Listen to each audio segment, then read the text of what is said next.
सीधे चलेंगे दिल्ली। यहाँ पर वजीर आला अरविंद केजरीवाल कोरोना को लेकर क्या कुछ कह रहे हैं, आइए सुनते हैं। 900 केस आए थे। उसके पिछले 24 घंटे में 8,521 केस आए थे।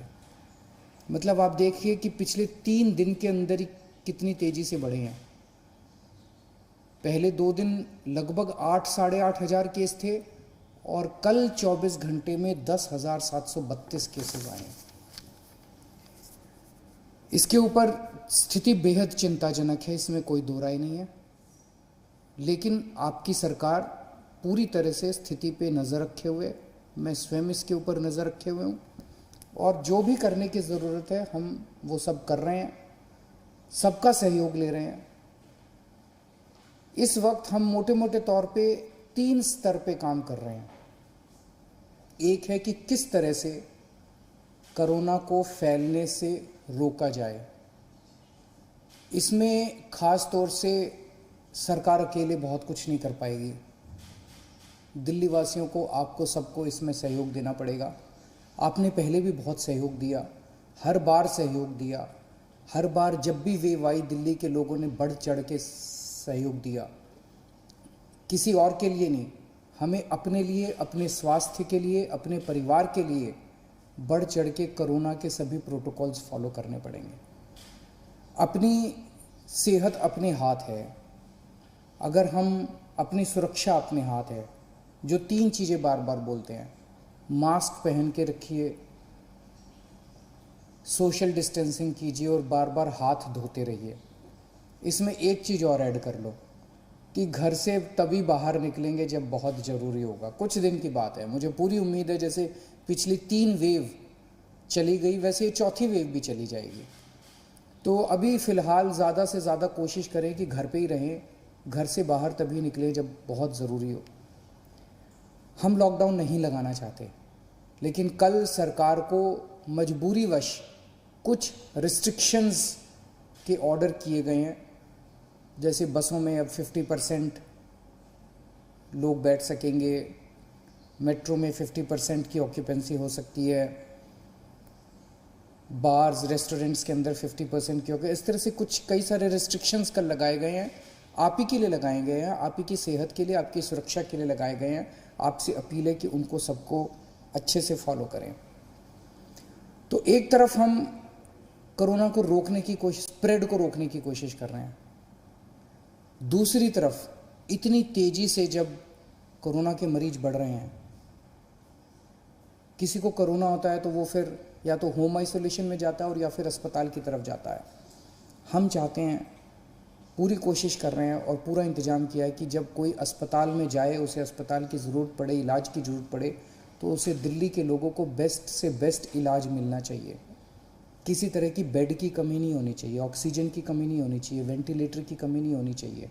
उसका सारा इंतज़ाम हम लोग कर रहे हैं।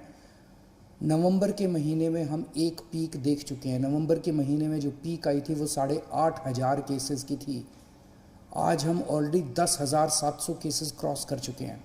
तो ये नवंबर से भी ज़्यादा खतरनाक इस वक्त की पीक है। तो हॉस्पिटल, कल मैं एलएनजेपी हॉस्पिटल गया था उसका मुआयना करने के लिए। सभी डॉक्टर्स से, नर्सेस से बात हुई, वहाँ का सारा जायज़ा लिया। मैं पूरे दिल्ली वासियों की तरफ से अपने डॉक्टर्स को, नर्सेस को, पैरामेडिक स्टाफ को, सबको हाथ जोड़ के सैल्यूट करना चाहता हूँ, धन्यवाद देना चाहता हूँ कि पिछले 1 साल से लगे हुए हैं वो लोग। उन्होंने अभी भी पूरी तन्मयता के साथ वो लोग लगे हुए हैं। कल उनसे सबसे बात की। हम पूरी तरीके से हॉस्पिटल मैनेजमेंट के ऊपर ध्यान दे रहे हैं। कुछ लोगों के मेरे पास मैसेजेस आए पिछले कुछ दिनों के अंदर कि सर हम इस अस्पताल में गए, इधर बेड नहीं मिल रहा, उसमें गए, उसमें बेड नहीं मिल रहा। वो ऐप जो हमने हॉस्पिटल बेड्स का जारी किया था कुछ महीने पहले, पिछली जो पहली वेव आई थी जून के महीने में, 6 महीने पहले, वो ऐप आज भी काम कर रहा है। तो अगर आपको अस्पताल की ज़रूरत है, अगर आपको कोरोना हो गया, अस्पताल जाने की ज़रूरत है, तो किस अस्पताल में बेड अवेलेबल है वो आप अपने ऐप से देख लीजिए। ऐप, सारे लोग ऐप डाउनलोड कर लो और उस ऐप से आप लोग देख लीजिए कि किस अस्पताल में बेड की ज़रूरत है और कहाँ। तो सीधे मरीज को उधर ही लेके जाओ, एक अस्पताल से दूसरे अस्पताल में जाने की ज़रूरत नहीं है, पहली चीज़। दूसरी चीज़, कुछ लोग केवल प्राइवेट अस्पतालों की तरफ दौड़ रहे हैं। प्राइवेट अस्पतालों में बेड थोड़े कम होते हैं। अब दिल्ली के अंदर पिछले 5 साल में आपकी सरकार ने मिलकर दिल्ली के सरकारी अस्पतालों को बहुत शानदार कर दिया है। दिल्ली के सरकारी अस्पतालों में बहुत अच्छा इलाज हो रहा है। पैसे वाले लोग भी दिल्ली के सरकारी अस्पतालों में जा रहे हैं। मेरी आप लोगों से निवेदन है कि सब लोग प्राइवेट अस्पतालों की तरफ मत दौड़िए। सरकारी अस्पतालों में जाएंगे, वहाँ भी आपको अच्छा इलाज मिलेगा। सरकारी अस्पतालों में भी आप जा सकते हैं। अगर आपका ऐप दिखाता है कि सरकारी अस्पताल में बेड खाली है तो सरकारी अस्पताल में जाइए, लेकिन अस्पताल में तभी जाइए जब आपको ज़रूरत हो। अगर सब लोग अस्पतालों की तरफ दौड़ने लग गए, अस्पताल कम पड़ जाएंगे। अगर सब लोग अस्पतालों की तरफ दौड़ने लग गए, बेड कम पड़ जाएंगे, आईसीयू कम पड़ जाएंगे, वेंटिलेटर कम पड़ जाएंगे। तो अगर आपको अस्पताल की ज़रूरत है तभी अस्पताल में जाइए, वरना होम आइसोलेशन में रहिए। अस्पताल के बेड केवल सीरियस मरीजों के लिए रहने दीजिए। अगर आप एसिम्टोमेटिक हैं, अगर आपको सिंपल सिम्टम्स है, ज़्यादा बीमारी नहीं है, और अगर आप अस्पताल चले गए तो आपने एक बेड ऑक्यूपाई कर लिया जबकि आपका घर पे इलाज हो सकता था। और अगर कोई सीरियस मरीज आता है अस्पताल के अंदर, उसको बेड नहीं मिलेगा, उसको बाहर वेट करनी पड़ेगी, उसकी मौत हो सकती है, सीरियस मरीज की मौत हो सकती है, उसको अस्पताल की ज़रूरत है। इसलिए मेरी हाथ जोड़ के सबसे विनती है कि कई लोग मैंने देखा वो कहते हैं जी मैं तो अस्पताल जाके एडमिट हो जाता हूँ, घर में दूसरों का ना हो जाए। घर के अंदर होम आइसोलेशन कीजिए, हमारी टीम आपके घर आएगी, आपको सारा गाइडलाइंस वगैरह सब बता देगी, ऑक्सीमीटर दे के जाएगी, आपको बता देगी कैसे होम आइसोलेशन करना है, आपके साथ हम संपर्क में रहेंगे। दिल्ली के अंदर दुनिया का सबसे बेहतरीन होम आइसोलेशन का प्रोग्राम चल रहा है, उसका फ़ायदा उठाइए आप। तो इसमें आप सब लोगों की मेरे को सहयोग की ज़रूरत है कि जब तक अस्पताल में जाने की ज़रूरत ना हो, अस्पताल मत जाइए। अस्पताल के बेड सीरियस मरीजों के लिए खाली रखिए, ये सबसे ज़रूरी है इस टाइम। अपने को हॉस्पिटल मैनेजमेंट सबसे ज़रूरी है। दुनिया भर के अंदर मैंने देखा है किस तरह से अस्पताल कम पड़ जाते हैं। इतनी तेज़ी से फैलने वाली बीमारी है कि अस्पताल अगर कम पड़ गए तो फिर बड़ी दिक्कत हो जाएगी। मैंने पहले भी कहा था लॉकडाउन के लिए कि लॉकडाउन के पक्ष में मैं नहीं हूँ। मुझे लगता है कि लॉकडाउन कोरोना से जूझने का समाधान नहीं है। लॉकडाउन किसी भी सरकार को तब लगाना चाहिए जब उसकी अस्पतालों की व्यवस्था कोलैप्स कर जाए और उसको ज़रूरत होगी। लॉकडाउन से कोरोना की गति धीमी हो जाती है। अभी अस्पताल की व्यवस्था हमारे कंट्रोल में है, आपका सहयोग चाहिए। अगर आपका सहयोग मिलता रहा और अस्पताल की व्यवस्था काबू में रही, हमें दिल्ली में लॉकडाउन लगाने की ज़रूरत नहीं पड़ेगी। लेकिन अगर अस्पतालों के अंदर बेड्स की कमी होने लगी और अगर अस्पतालों के अंदर बेड्स नहीं मिलने लगे तो कहीं ऐसा ना हो कि दिल्ली में लॉकडाउन लगाना पड़े। हम दिल्ली में लॉकडाउन लगाना नहीं चाहते, आपका सहयोग चाहिए। और तीसरी चीज़, एक हम कर रहे हैं कि स्प्रेड नहीं होना चाहिए, दूसरा हॉस्पिटल मैनेजमेंट, और तीसरा वैक्सीनेशन। आज एक बहुत अजीब विरोधाभास है। कोरोना की दवाई आ गई है, वैक्सीन आ गया है, और उसके बावजूद कोरोना इतनी तेज़ी से फैल रहा है। हमें कोरोना को हराने के लिए कोरोना से ज़्यादा स्पीड पे वैक्सीनेशन करना चाहिए था। जिस तेज़ी से कोरोना फैल रहा है उससे ज़्यादा बड़ी स्पीड से अगर हम वैक्सीनेशन कर देते, हम कोरोना को काबू कर सकते थे। हमारी कोरोना की गति बहुत धीमी है। मैंने केंद्र सरकार से कई बार हाथ जोड़ के निवेदन किया है, केंद्र सरकार को चिट्ठी भी लिखी है, प्रधानमंत्री जी को भी चिट्ठी लिखी है कि ये जितने रिस्ट्रिक्शन लगा रखे हैं वैक्सीनेशन के ऊपर, सब रिस्ट्रिक्शन हटा दीजिए। अभी तो ऐसे ज़रूरत है कि सरकार, हमारी सरकार तैयार है, दिल्ली सरकार तैयार है, हम घर घर जाके कोरोना की वैक्सीन लगाने को तैयार हैं। हमारे स्टाफ जो है वो घर घर जाके वैक्सीनेशन लगाने को तैयार है। 2 महीने 3 महीने के अंदर, मैं अभी मुख्यमंत्रियों की जब बैठक हुई उसमें और भी 2-3 मुख्यमंत्रियों ने कहा कि हम 3 महीने के अंदर पूरे अपने राज्य को कोरोना की वैक्सीन लगा देंगे। आप ये रिस्ट्रिक्शंस हटा दीजिए, 45 साल से ऊपर वालों को लगेगी। दिल्ली के अंदर जो मेरा डेटा है वो ये दिखाता है कि 65% मरीज दिल्ली के अंदर जो अब कोरोना के आ रहे हैं वो 35 साल से कम उम्र के हैं। तो अगर 65% मरीज 35 साल से कम उम्र के हैं तो कोरोना रुकेगा कैसे? कोरोना की साइकिल कैसे टूटेगी? वो तो तभी टूटेगी ना जब वैक्सीनेशन लगेगा।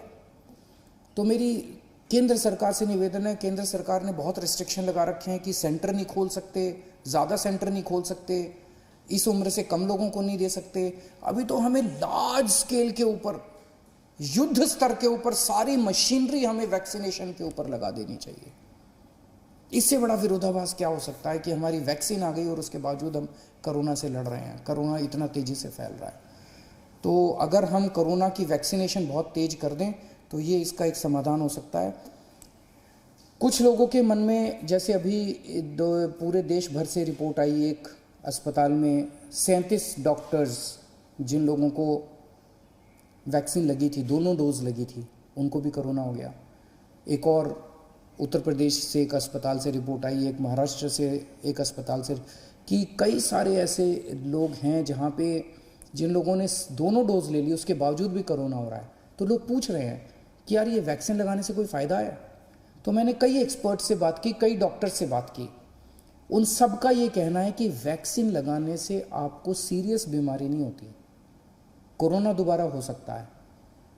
वैक्सीन लगाने के बावजूद भी आपको मास्क पहनना चाहिए, सारी प्रिकॉशन लेनी चाहिए, लेकिन कोरोना फिर भी हो सकता है, लेकिन वो कोरोना सीरियस नहीं होगा, आपकी डेथ नहीं होगी, आपको हो सकता है आईसीयू में जाने की जरूरत ना पड़े, कोरोना की सीरियसनेस काफ़ी कम हो जाएगी।